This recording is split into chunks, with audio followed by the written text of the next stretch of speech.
Nate, for your lineup, is that what you're going to go with? Yeah, we're gonna go with a smaller lineup just to match up with them playing the three guards. Okay. I think in this building, I think it's important that we try to match up as much with them as we can, just to kind of be able to hopefully kind of play the rhythm that we can play. We don't want to get into it up and down contest with this team, particularly with the bigger lineup. So we're going to match up next week. Nate, Brandon, and Giannis, then? No, Nate, Brandon, and Chris. Nate, Brandon, and Chris. We'll bring Giannis home. Giannis come off Yes. First time off the bench for a while for him. Yes. Talk to him about it. Yeah, I explained the situation with all the guys this morning. What we're looking at from a matchup standpoint, and just told them to be ready. It's going to be John first two, last two. Just received word. John Henson will not play tonight. For real? He's out. The hand. We'll be playing a lot smaller tonight. With Giannis and Karan coming up the bench. Chance Miroslav will be playing some minutes as well. Yes. Will Larry and Nurse then start? Larry and Nurse, yes. Yeah. Yes. What happened to John's hand? I guess his hand has been bothering him as of late. And I just got word today that he's going to be out. Left or right? I'm not sure which one.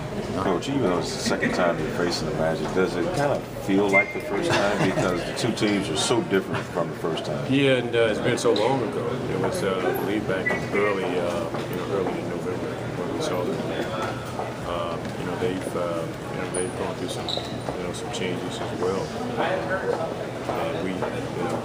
And that game just seems like a long time ago. It really does. And they've moved some things around. They've got to deal with some injuries as well. They've changed the lineup a few times. But yes, it does feel like it's the first time we've seen it. How do you guys improve on the perimeter defense? I know that's kind of been a struggle for a while. And last time you guys faced the Magic, Aaron Aflalo had a career night. And how do you slow him down as well as other perimeter guys? Well, when you talk about defending on the perimeter, that's just modeling on. Pass the basketball, taking on the individual defensive challenge, and just keeping it in front of them.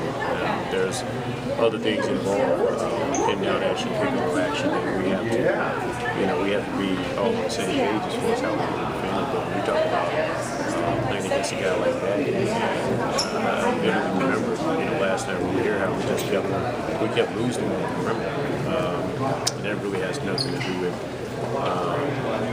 Just the individual defense on it. It does, but it doesn't. It's a matter of making sure and knowing where he is on the floor. Particularly when a guy's making shots, you really have to zero in on him and make sure that you know where he is. And you got to play him a little bit closer than probably if he had not been making shots. But we just clearly lost him on the perimeter. He had it going maybe at his career. Larry, who matches up on him to start? We'll start Chris on. Chris. Yes, we'll start Chris on. Yes. Chris has been a little up and down defensively. Where would you assess him? I would say he's been a little up and down. I'll always throw that challenge out to him. To defend certain guys. Although that may not be his forte, but still, every night you step out on the floor, you're going to be, chances are, at that 2 or 3 spot, you're going to be guarding a guy that. That's pretty doggone good. And if you're not used to guarding those type people, you get used to it. Because that's just the nature of this league. And Chris has shown his ability on the offensive end as far as making shots and that whole thing. Now it's time to elevate his game on the defensive end and take on more of a defensive challenge. Since so much time has passed since that opening game between the two teams, have you noticed anything in your film study about any new elements to Victor Oladipo's game? Not really. No, I still look at this kid as a tough, hard-nosed kid that really loves to, drive the basketball. If he's making shots that night, I think he becomes equally tough to guard because he is so strong off the dribble. I know last time we were in here, broke us down and got to the basket a few times. But if he's making his jump shot, he can really be a problem because he's so strong and he's elusive in the open court. But guys like him, I just see them getting better and better. They just continue to work hard and continue to work on areas that they need improvement. They'll just get better and better. And certainly, I think that kid falls in the mold. Coach, he's coming off the bench tonight, but what type of progress have you seen from Giannis's game in those 21 straight starts he had? I've seen a lot of progress. He's, he continues to learn. He continues to improve. We continue to allow him to play, and I've said it from the very beginning with Giannis, we're going to have to live with mistakes. He's 19 years old. And he needs to get stronger. He needs to get quicker, faster, more explosive.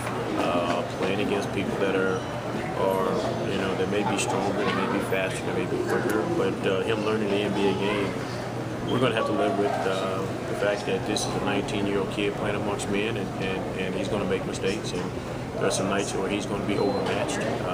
Some of those mistakes and times where he is overmatched, we're going to have to live with. But he'll continue to get better. He'll continue to grow. He'll continue to get stronger. He'll continue, I think, to get more and more confident about playing at this level. But I've said it before. If you would have told me this kid would be in the position he is right now when we first got him, I would not have believed it. But he has certainly shown that he not only belongs in this league, but that he can impact his league with some of the things that he does. His size, the way he passes the ball in the open court, the way he gets to the rim in the open court, he does a lot of things that when you watch him play, you see flashes of different players. But he'll continue to get better. We'll continue to work on him and try to get him better. Which player specifically do you see flashes of sometimes? I'd rather not say. I've seen guys that I've played back in my day. I see flashes of guys in the present. You're talking about a kid that's 6'10" and how he can get in the open court and find people and get to the rim. I think you know what I'm talking about. And what's it mean to you and your coaching staff that he is going to represent your team at All-Star Weekend and Rising Stars game? I'm more excited for him, and I know he's got to be just really just giddy and bubbly about what this thing, what he's accomplished. I don't think it's hitting him. I don't think it's going to hit him until he gets to Vegas, and when he gets to that hotel and he sees the magnitude of this thing. I'm certain he's going to really, see what this, what he has accomplished. And like I said, I'm ecstatic for him because he, coming from another country, being as young as he is, that has to be, overwhelming. 15th player in the draft. I'm sure there are a lot of people looking at themselves, kind of kicking themselves that they probably should have taken him. But he certainly deserves it. I think he's been a joy. I think for people to see play. 19-year-old kid, and just the way he plays the game the right way. And as I said, he's just going to get better and better and better. Larry, did you see SI.com did a redraft and they had him number 1? Did they really? Are you serious? Yeah, it's out today. They did a redraft and they had him for Cleveland at number 1. Wow. Yeah. Interesting. Summer's a long way away, but with World Cup bids going out tomorrow and Greece being up for a wild card spot, what would it mean for Giannis's development to play in the World Cup this year? It's a long way away, obviously.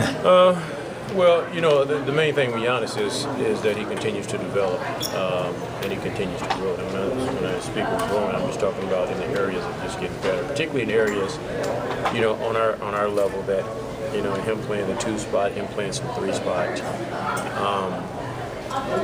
Defensively having to defend certain guys and just getting stronger and understanding these guys, knowing their games. And that's one thing he's gotten really good at. First go around against him, you may get the advantage on him, but he sooner or later figures it out, and he just has that understanding. But all the areas that we talk about him growing and getting better in, And I just want this kid just to continue to improve. If he, he gets that opportunity, play for a great team. I just think that's absolutely awesome. Because the more he plays, the better he's going to be. And certainly when he achieves an accomplishment, All-Star Weekend. Those type things are things I think that are just going to enhance his game even more. I think they're going to build his confidence even. And after that, it's going to be interesting to see how big this kid can be. Yeah. Is Zaza close to being able to play? He's close. He's not there yet. He's close. He's on us. He's with us on this road trip. He's been working out, every day, and he's close, but he's not there. Thanks, Coach. You got it. Thanks, guys.